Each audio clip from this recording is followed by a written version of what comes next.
Nice to meet you here. Nice to meet you too. You have a 10-year carry on now, with lots of surprises and that turn around suddenly, and unexpected developments. Can you tell me more about the 10 years before?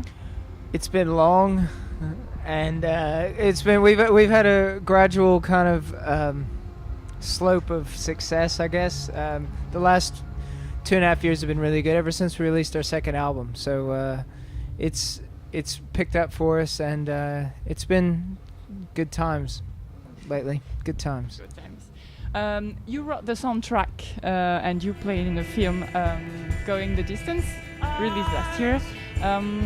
You're one of the first band doing such. How did that happen? Yeah, that's what I'm going to do. We essentially went over to LA for the first time to play in America when we released the second album. We saved up a lot of money while selling our own CDs on tour in Europe, managed to get out to LA, and whilst we were there, managed to meet a lot of people who added music to film. We had a big show over there, our first show, and we managed to get on the radio in the morning, and a lot of people came down to the show, including a music supervisor for a film that was just in the beginning stages, a film that involved Drew Barrymore and Justin Long, and she was looking for a band to write and perhaps even perform in the film. And she loved the gig and really wanted us to do it, and we then flew to New York and met the director, and it happened really easily, and we were then kind of just writing the song and then filmed it later on. Okay, so would you like to do it again, or it happened once and it won't happen anymore? You're not looking. I don't think we'll be in a movie again. I would Really? I would imagine that that'd be kind of weird if we were, and it'd be kind of cool. Yeah, we'd do it, but maybe an action or a thriller or something like that next time. I'd be in a film about ourselves. Yeah, we could be in Yeah, like the Beatles. Right. Just like the Beatles. Just like the So no, I think we'd love to write songs and continue writing songs for movies. And because we've had a lot of songs in TV shows and some on a few ads, and it really seems to work for us. We like to say it's our radio, because we just don't necessarily get played on the radio all the time. So it's kind of a good way for our music to reach a mass audience. All right. The Cold Still is your third album, and it was released this year. It is said that the second one is the hardest to release. So can we say that this one was easier to write and to record than the previous one? Well, we never had that. We never had that second album problem because we were signed and dropped before we had to write it, and it was kind of turned out quite well. So I think people talk about the second album problem as being the album that you have to write under pressure, because you might be on a label and you've got to follow up some kind of success that you've already had. And we pretty much musically started from scratch for that, so we had a long time to write it, and so we're in a very different situation. And if anything, I think some people have referred to this latest one as kind of the second album problem, because our second one did pretty well and it's still doing quite well, but we're independent and we never put that pressure on ourselves to write in the way that I guess some bands write their second album and fall over themselves a little bit, if you know what I mean, and produce something that isn't what they've done on their first. We wrote in a short space of time, but I wouldn't say anything was. We didn't do anything crazy or revolutionary or change the main essence of how we wrote. It was still very natural and organic. It just took less time than the second one. But I think what you're getting at, this is our second album, you know. All right. But our first one's pretty good. You should buy it. Yeah. Yeah. Or download it, or okay. You created your own label, so is it a control issue for everything? I mean, Created our what? your label. Yeah, it wasn't necessarily because we were crazy about controlling everything ourselves, but at the time it was the best option. For the second album, we didn't really have the option of signing to a label. We almost had to do it all on our own, and we learnt so much during that process that we actually became quite good at all of the angles that are involved in being in the music industry. And so when it came round to the third album, what we could do was almost as good as what some labels could do, and was the best option for the time. And with that, you keep all the creative control over your songs, how your songs are put out there, and what you say yes and no to. So yeah, it's not that we won't sign to a label again, but for now we can do things independently. All right. So when listening to your album, there are different sounds. Is it because you don't want to belong to one sound particularly, or? I think it's because we get bored if we wrote the same kind of song. I mean, a lot of bands, if you listen to their albums, they get pigeonholed because they don't really grow out of that certain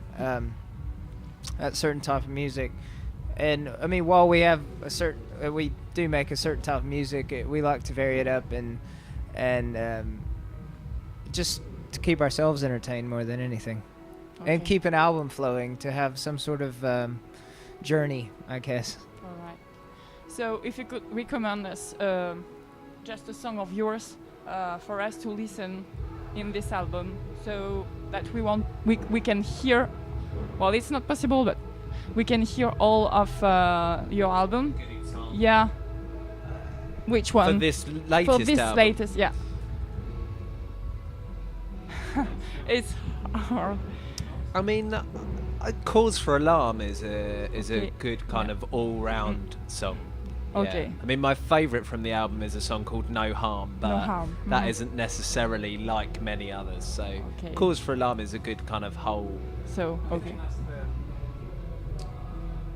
This hasn't happened very often with me, but with our stuff, Cause for Alarm, if you listen to it, I've never listened to any of our stuff and then really gone, oh, that sounds like so-and-so. But it does for that, but yet it comes back to sounding like us, and that's kind of, I think, where most bands want to get to. I hate people who kind of shy away from their influences and feel embarrassed about them, and I don't really think we are. But you can hear two or three other bands in that song, and yet you listen to it and you know it's us, and we never rip anyone else off, but we like, other music, obviously. You're all right. Okay. Do you listen to French music? Well, like Air or Justice or Justice. Phoenix, Phoenix, M83 and Daft Punk. So a little bit. A little bit. Daft Punk. Okay. I mean, all the ones I listed, we all listen to, I'd say. I guess Phoenix are like kind of the French band at the moment. I mean, and Daft Punk, I guess. I don't know, they're all massive, though. Justice was massive. Yeah. Okay. But Phoenix has been around. I like Phoenix because they've been around for so long, and they've only just gotten massive outside of, I guess, France. I don't know if they've always been quite big here, but I like that because it's Gives us hope. it gives us hope that we'll someday be massive. Right.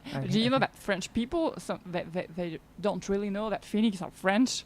Sometimes, Really? yeah. Oh, wow. Yeah. That's weird. So, what's the craziest thing you've experienced on tour? If we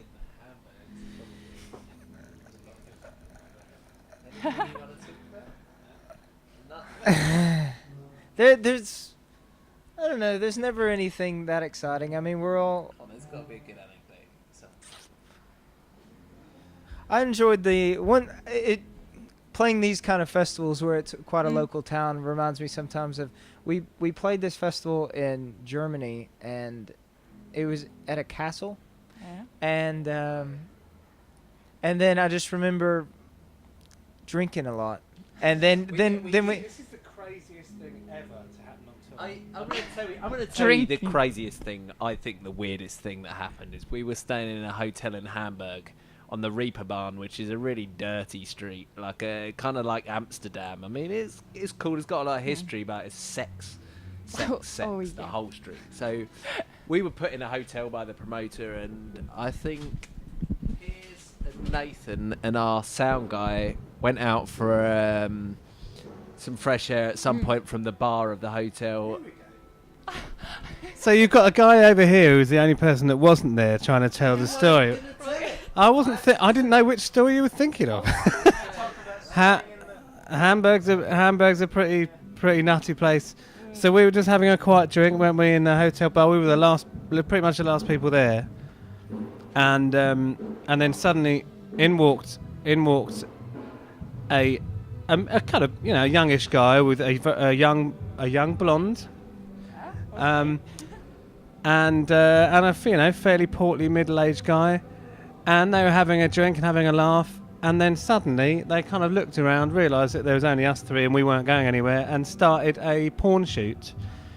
So she was, we were about 15 yards away from her, getting everything out, and we were like, we're right here, we can see this, and yeah. That's crazy. Yeah. I mean, it's pretty weird. Yeah. That doesn't happen every day, right? No. Sure. Yeah. Yeah. I wouldn't say that it's the creme de la creme of hotels, but it was a little strange. You wouldn't expect it. No. No. Anyway, so that was So- kind of strange. What's next? You're on tour. Yeah. No. You're going back. Yeah. What's next is we've got a big US tour that we're announcing, or we've announced last week, but it goes on sale tonight, and then we've got a few dates here, there, and having our biggest show we've ever played in London in September, and that's pretty much it. Yeah. So we're pretty busy. Thank you very much. Thank you. Thank you.